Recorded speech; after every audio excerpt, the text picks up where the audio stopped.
Good morning everyone. আমি ছাদে এসেছি, এখন পুজো দিব। স্নান হয়ে গেছে। আজকে প্রচণ্ড ঠান্ডা, কুয়াশাও প্রচণ্ড। এখন তো একটু কুয়াশা কমেছে, প্রচণ্ড কুয়াশা আজকে।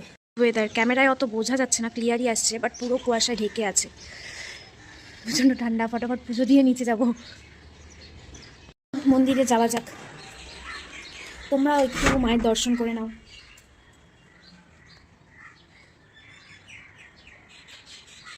আমি ফ্রেশ হয়ে গেছি পুজো দিয়ে এসে, এখন একটু ক্যাফেতে যাচ্ছি।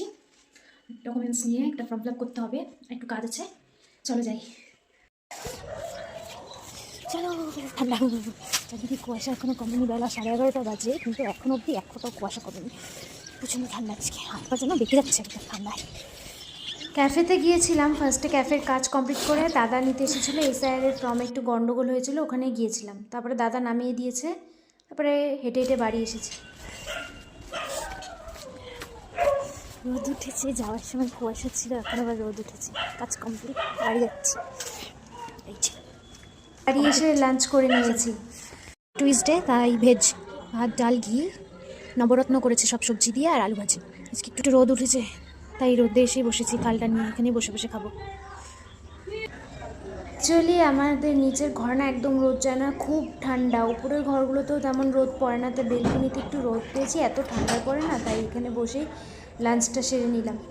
তারপরে আবার খেয়ে উঠে পড়তে বসেছিলাম, কারণ এক্সাম পোস্টপোন হয়েছে ঠিকই, আবার কবে এক্সামের হট করে রুটিন দিয়ে দিবে জানি না। তাই একটু পড়তে বসেছিলাম, পড়ার থেকে উঠে শুয়ে পড়েছিলাম। পড়ে উঠে একটু ঘুমিয়ে গেছিলাম, রেডি হয়ে বেরিয়েছিলাম পড়াতে যাবো। এখান থেকে পড়ি আবার আর এক জায়গায় যাবো। চলো।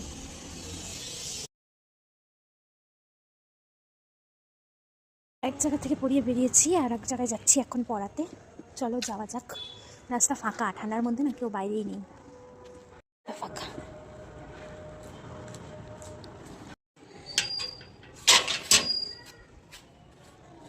ঘড়িতে 8:30 বাজে। দেখছিলাম না যে জানুয়ারি মাসের এই সপ্তাহ থেকে পড়ানো শুরু হবে। এখনও তো তাড়াতাড়ি আসছি, আর একটু দেরি হবে। এখনই পড়িয়ে বাড়িতে আসলাম, এসেছি 8টা বাজে, তখন আজকে রাত্রি হয়ে গেছে। তো এখন অনেকে বই পায়নি, সবাই বই ঠই পেলে পরে আর একটু দেরি হবে।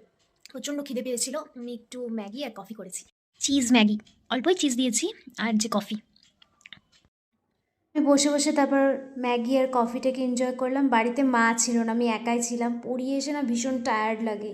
তারপরে রাতে আর ডিনার করা হয়নি, কারণ ম্যাগিটা খাওয়ার পর পেটটা ভার হয়ে যায়, আর কিছু খাওয়া যায় না। তো রাতে একটু শুধু গ্রিন টি খেয়ে শুয়ে পড়েছিলাম। আচ্ছা যাই হোক, নেক্সট মিনি ব্লগে দেখা হবে আবার। Bye bye everyone, good night.